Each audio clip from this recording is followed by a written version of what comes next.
Hello students, कैसे हैं आप सब। तो देखिए, पिछली वीडियो में हमने पढ़ा था प्रिपरेशन एल्केन की कि एल्केन को कैसे प्रिपेयर किया जाता है। फिर हमने पढ़ा प्रिपरेशन ऑफ एल्केन्स कि कैसे प्रिपेयर किया जाता है एल्केन्स को। उसके बाद हमने फिजिकल प्रॉपर्टी पढ़ी है एल्केन की, फिजिकल प्रॉपर्टी पढ़ी एल्केन्स की। ठीक है, अब तीसरी जो चीज बच गई इनकी, जैसे एल्केन की प्रिपरेशन हुई फिजिकल, उसके बाद आते हैं केमिकल प्रॉपर्टीज ऑफ एल्केन या फिर अल्काइल हैलाइड। इसके बाद हम पढ़ेंगे केमिकल प्रॉपर्टी या केमिकल रिएक्शन भी बोल सकते हैं, केमिकल रिएक्शन ऑफ हैलोअरीन्स। ठीक है, तो पहले हम स्टार्ट करते हैं chemical properties of haloalkane. Chemical properties of haloalkane जो है तीन तरह से रिएक्ट करता है हैलोअल्केन। सबसे पहले आपने पढ़ा होगा न्यूक्लियोफिलिक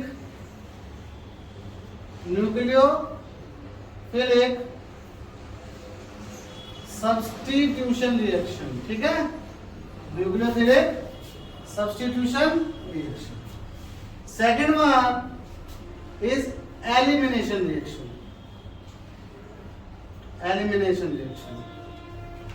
और third is reaction with metals.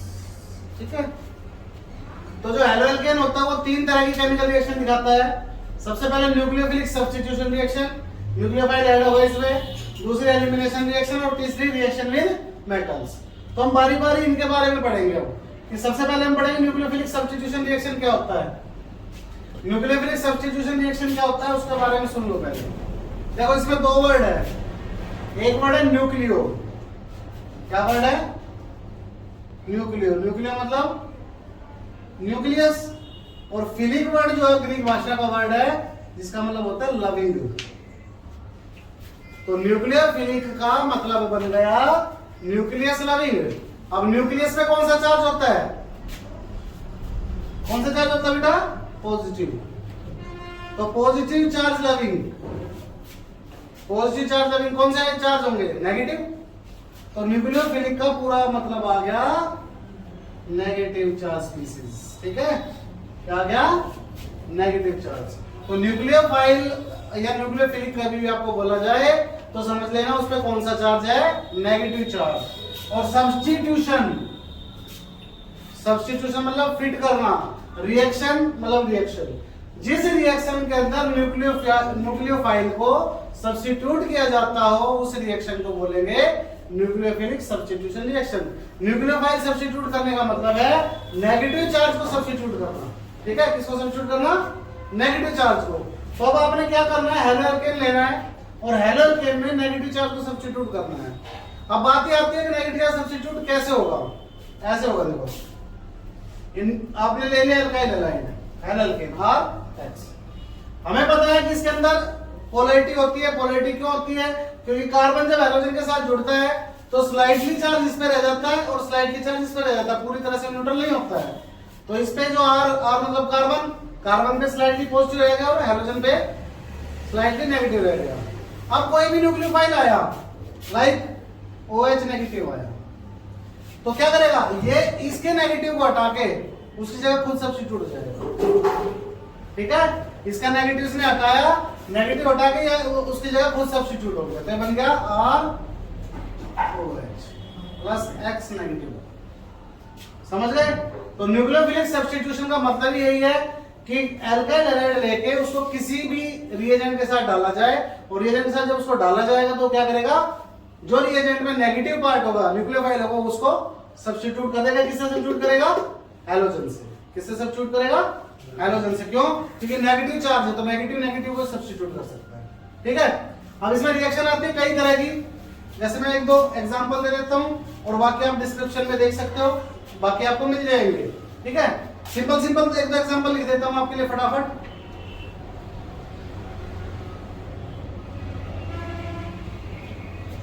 Alkyl halide लेके मैंने KOH के साथ रिएक्शन कर दी। KOH कौन सा लेना है? एक्वस। अगर हमने एक्वस KOH की जगह अल्कोहलिक KOH ले लिया तो क्या होगा? तो एलिमिनेशन रिएक्शन होगी। ये ध्यान रखना, KOH दो तरह से यूज होता है, एक्वस KOH और अल्कोहलिक KOH। एक्वस KOH होगा तो न्यूक्लियोफिलिक सब्स्टिट्यूशन होगी और इसी जगह अगर अल्कोहलिक KOH होता तो एलिमिनेशन होती। क्या होगा? इस X को OH रिप्लेस करते करते बन गया OH प्लस। ठीक है। इसकी जगह NaOH हो तो, और इसकी जगह NaOH हो तो भी क्या होगा, इसकी जगह सिल्वर ऑक्साइड हो तो भी, बस इसके केस में अल्कोहल बना था, सिल्वर ऑक्साइड के केस में क्या बनेगा, ईथर बनेगा। सिल्वर ऑक्साइड करके दिखाऊं, सिंपल है बिल्कुल। देखो उसमें क्या करना, दो मॉलिक्यूल अल्काइल हैलाइड के लेने हैं, Ag2 सिल्वर ऑक्साइड, दो Ag दोनों एक्स को लेके O इनके बीच में जोड़ देगा, और सिंगल बॉन्ड O, ठीक है, प्लस Ag, ये बन गया आपका, ठीक है। ये रिएक्शन मैं इतनी जल्दी क्यों करा दिया है, क्योंकि ये रिएक्शन अब जो है हम प्रिपरेशन ऑफ ईथर में भी पढ़ सकते हैं, तो उसमें आराम से बताऊंगा ये रिएक्शन, ठीक है। यहाँ पे हम न्यूक्लियोफिलिक सब्स्टिट्यूशन पढ़ रहे हैं, तो सिर्फ न्यूक्लियोफिलिक सब्स्टिट्यूशन के बारे में बात करूंगा। तो कोई भी रिएक्शन हो, सिंपल करना है आपने, कोई भी किसी तरह की दे दे, जैसे मान लो एक और दे दिया मैंने, सोडियम एल्कोक्साइड, क्या होगा इसमें, Na पॉजिटिव और इसमें ये पॉजिटिव नेगेटिव, कौन सब्स्टिट्यूट होगा बताना, OR होगा, क्योंकि नेगेटिव तो सब्स्टिट्यूट होगा, तो क्या बन गया R के साथ क्या जुड़ा जाके OR, X कहां गया,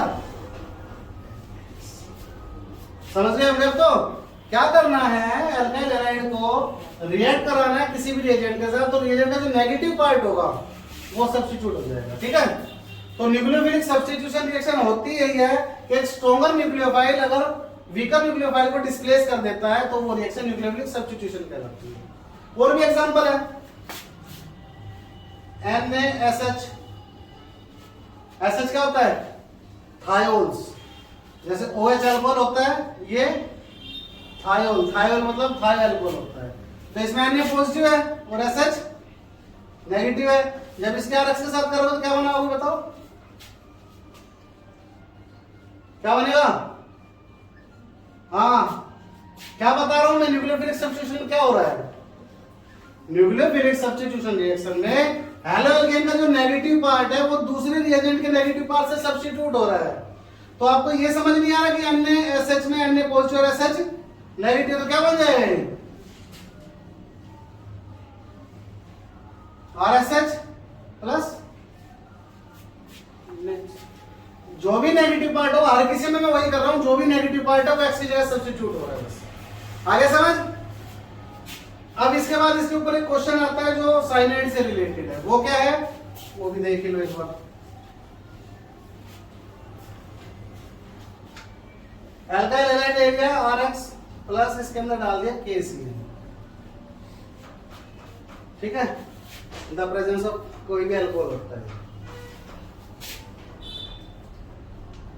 इथेनॉल की प्रेजेंस ज्यादा होती है, इसमें क्या होगा, क्या होगा Cn, क्योंकि इसमें नेगेटिव पार्ट क्या है, न्यूक्लियोफाइल कौन है Cn, तो Cn यहां चला जाएगा, एक्सचेंज जाएगा, तो क्या बन गया R प्लस, सिंपल है। बट ये थोड़ी सी कंडीशन चेंज हो जाएगी जब यहाँ पे हम AgCN ले लेंगे, ठीक है। जब AgCN के साथ डाला जाएगा वही प्रेजेंस रहेगी आपके अल्कोहल की, तो क्या होगा,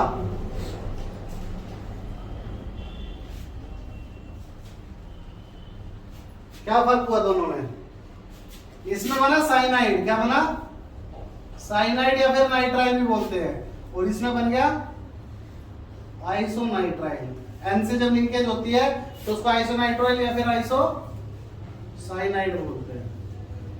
तो क्वेश्चन यही आता है कि KCl को जब हमने अल्काइल हैलाइड के साथ डाला, KCl को जब अल्काइल हैलाइड के साथ डाला तो क्या बना, साइनाइड या फिर नाइट्राइल बना। बट इसी की जगह अगर हमने AgCl को डाला है अल्काइल हैलाइड के साथ तो क्या बन रहा है, आइसोसाइनाइड बन रहा है। उसका रीजन क्या है, ठीक है, क्वेश्चन समझ आया। क्वेश्चन ये है KCl जो है वो रिएक्ट करके क्या बना रहा है, साइनाइड बना रहा है, AgCl जो आइसोसाइनाइड बना रहा है। तो ऐसा क्यों है, ये किस कारण से है, ये आपने ढूंढना है और कमेंट बॉक्स में लिखना है इसका आंसर, ठीक है। कि KCl जो है वो साइनाइड बनाता है और AgCl जो है वो आइसोसाइनाइड बनाता है, ऐसा क्यों होता है, ठीक है।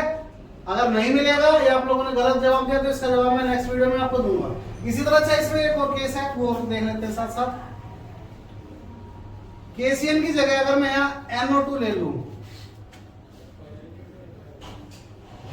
तो वो रिएक्ट ONO से होगा। वो रिएक्ट किससे होगा? ये ONO जुड़ेगा यहाँ, ONO प्लस KX। और अगर यहाँ पे AgNO2 हुआ तो क्या बनेगा? ये देखो बेटा, ये भी NO2 ही है, ऐसे मत समझना कि ONO है, लिंक ONO से होगा। RNO2 प्लस नाइट्राइट और नाइट्रो बनाता है। इसका भी रीजन सेम है जो KCN वाले का है, तो अगर आपको उसका रीजन मिल गया तो इसका भी आराम से मिल जाएगा। ठीक है, तो ये आप लोगों ने ढूंढ लेना है। अब बात है न्यूक्लियोफाइल की। ध्यान रखना, CN और NO2 ये दोनों एम्बी न्यूक्लियोफाइल है। एम्बीडेंटेड न्यूक्लियोफाइल भी कह सकते हैं, एम्बी न्यूक्लियोफाइल भी कह सकते हैं, क्योंकि इनके पास जुड़ने के लिए एक से ज्यादा जगह है। ठीक है, तो जिस न्यूक्लियोफाइल के पास जुड़ने के लिए एक से ज्यादा जगह उनको एम्बीडेंटेड न्यूक्लियोफाइल भी बोलते हैं, क्योंकि ये C से भी जुड़ सकता है और ये N से भी जुड़ सकता है। C से भी कनेक्ट हो सकता है, N से भी हो सकता है, बट एक टाइम पे दोनों से नहीं होगा, या तो C से ही होगा या फिर N से होगा। ऐसे भी हो सकता है दोनों टाइम C और N दोनों जुड़ जाए एक ही टाइम पे, नहीं, ये गलत है। ठीक है, तो एम्बीडेंटेड वही होते हैं जो एक जिसके पास जुड़ने के लिए एक से ज्यादा डोनर एटम होते हैं, ये कह सकते हैं, बट एक टाइम पे सिर्फ एक से ही कनेक्ट होते हैं। ठीक है, तो ये आपकी थी न्यूक्लियोफाइल सब्स्टिट्यूशन रिएक्शन। अब दूसरी टाइप है इसकी। दूसरी टाइप कौन सी है? दूसरी टाइप क्या बताई थी मैंने इसकी? Elimination reaction. Elimination reaction. Elimination reaction में आपने जो पढ़ना है वो पढ़ना है beta dehydro halogenation. Dehydro halogenation. ठीक है, तो ये जो है बीटा डिहाइड्रो हैलोजिनेशन जो है, ये जो रिएक्शन है ये मैं पहले करा चुका हूं, शायद आप लोगों को याद भी होगा, आप लोगों ने वीडियो देखी भी होगी कि मैंने एक दीवार मूवी की स्टोरी सुनाई थी, जिसमें एक माँ होती है, उसके दो बेटे होते हैं, गरीब होते हैं, अमीर होता है, इस तरह से कुछ स्टोरी थी वो। ठीक है, अगर आपको समझना हो तो डिस्क्रिप्शन में इसका लिंक मिल जाएगा वीडियो का, आप उसमें भी देख के समझ सकते हो एलिमिनेशन रिएक्शन। ठीक है, आप देखना डिस्क्रिप्शन में आपको मिलेगी लिंक इस वीडियो का एलिमिनेशन रिएक्शन का। ठीक है, बीटा डिहाइड्रो हैलोजिनेशन नाम से मिल सकता है, इससे भी मिल सकता है, और स्टोरी सुनी होगी आपने तब तो पक्का आपको आती होगी। ठीक है, तीसरी पे चलते हैं। तीसरी है रिएक्शन विद मेटल्स।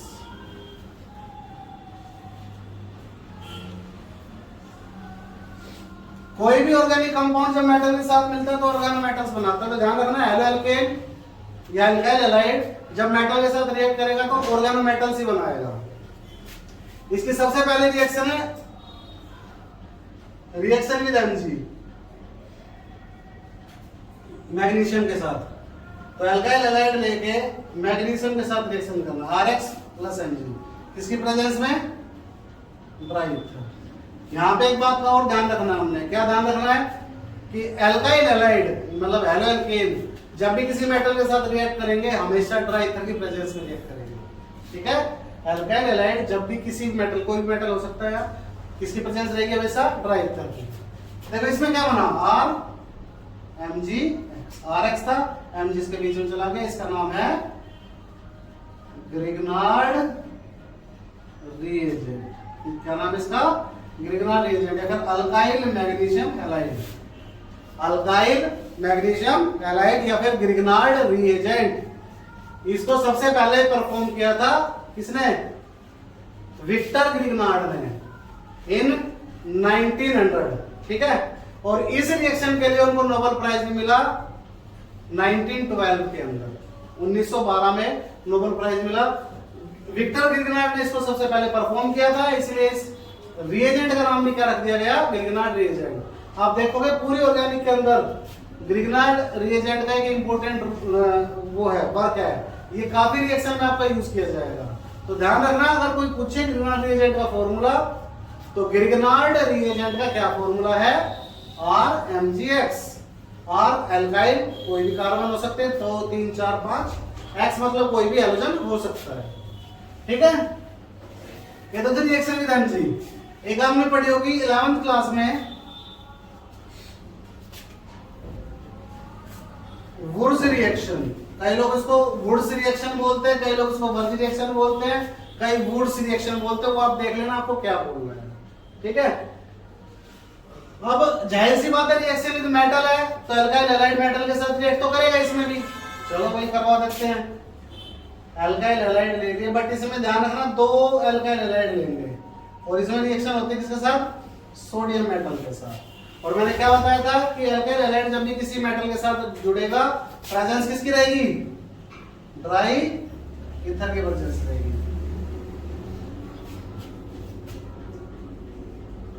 क्या बना? R single bond plus 2। ठीक है, एल्केन बन गया। क्या बन गया? एल्केन। तो अब वर्ज रिएक्शन के बारे में थोड़ा सा बता देता हूं, सुनो। वर्ज रिएक्शन में क्या कहा कि जब 2 सेम एल्काइल हैलाइड को रिएक्ट किया जाएगा सोडियम मेटल के साथ in the presence of dry ether, तो आपका बनेगा एल्केन। अब बात यह है कि सेम एल्काइल हैलाइड, अगर डिफरेंट एल्काइल हैलाइड होंगे तो क्या हो जाएगा फिर? ये इसकी लिमिटेशन लगा लो, चाहे वो लगा लो कि दोनों एल्काइल हैलाइड सेम रहने चाहिए। अगर दोनों एल्काइल हैलाइड आपने डिफरेंट ले लिए तो भी बता देता हूं। मान लो R एक ले लिया R X, एक ले लिया R डैश X, तो बेटा 3 प्रोडक्ट बन जाएंगे ड्राई ईथर की प्रेजेंस में। R single bond R single bond R dash और R डैश सिंगल बॉन्ड। एक ही अपने R के साथ, एक ही अपने के साथ और एक दोनों मिक्स है। और ये तीनों प्रोडक्ट एक दूसरे में इतने मिक्स रहेंगे कि वो डिफरेंशिएट करने का कौन सा मेथड होता है? Fractional distillation. सबसे अच्छा मेथड होता है ना सेपरेट करने का, फ्रैक्शनल डिस्टिलेशन। उससे भी इनको सेपरेट नहीं किया जा सकेगा। तो फायदा ही क्या फिर ये बनाने का, है ना? तो इसलिए हम क्या कहते हैं, दोनों एल्काइल हैलाइड क्या होंगे इसमें? सेम होंगे। क्या होंगे? सेम। ठीक है, अगर डिफरेंट अगर कोई पूछ भी ले कि भाई वर्ज रिएक्शन में ऐसा क्या होता है कि दोनों सेम एल्काइल हैलाइड होते हैं, दोनों सेम एल्काइल हैलाइड होते हैं, तो आप क्या कहोगे कि अगर हमने डिफरेंट एल्काइल हैलाइड ले लिया तो 3 अलग अलग तरह के प्रोडक्ट बनेंगे और वो तीनों आपस में इतने मिक्स होंगे कि they can't be separated even through the fractional distillation. That's why in Wurtz reaction there are 2 same alkyl halide. ठीक है, समझ में आ गई बात? ठीक है, तो ये आपकी केमिकल प्रॉपर्टीज या केमिकल रिएक्शन खत्म हुई एल्केन की। अब एक जो पहला वाला था आपका न्यूक्लियोफिलिक सब्स्टिट्यूशन रिएक्शन, उसमें मैकेनिज्म आते हैं। एक SN2 मैकेनिज्म है और एक SN1 मैकेनिज्म है। ठीक है, सब्स्टिट्यूशन न्यूक्लियोफिलिक बाइमोलिकुलर और सब्स्टिट्यूशन न्यूक्लियोफिलिक यूनिमोलिकुलर। इन दोनों के बारे में भी आप डिस्क्रिप्शन में आपको लिंक मिल जाएगा, आप इन दोनों के बारे में भी देख सकते हो। ठीक है, या फिर YouTube चैनल पे जाके हमारे पे सर्च कर सकते हो SN1 और SN2 मैकेनिज्म, आपको तब भी मिल जाएगा। ठीक है, आज के लिए बेटा इतना ही था, मिलता है नेक्स्ट वीडियो में। Thank you.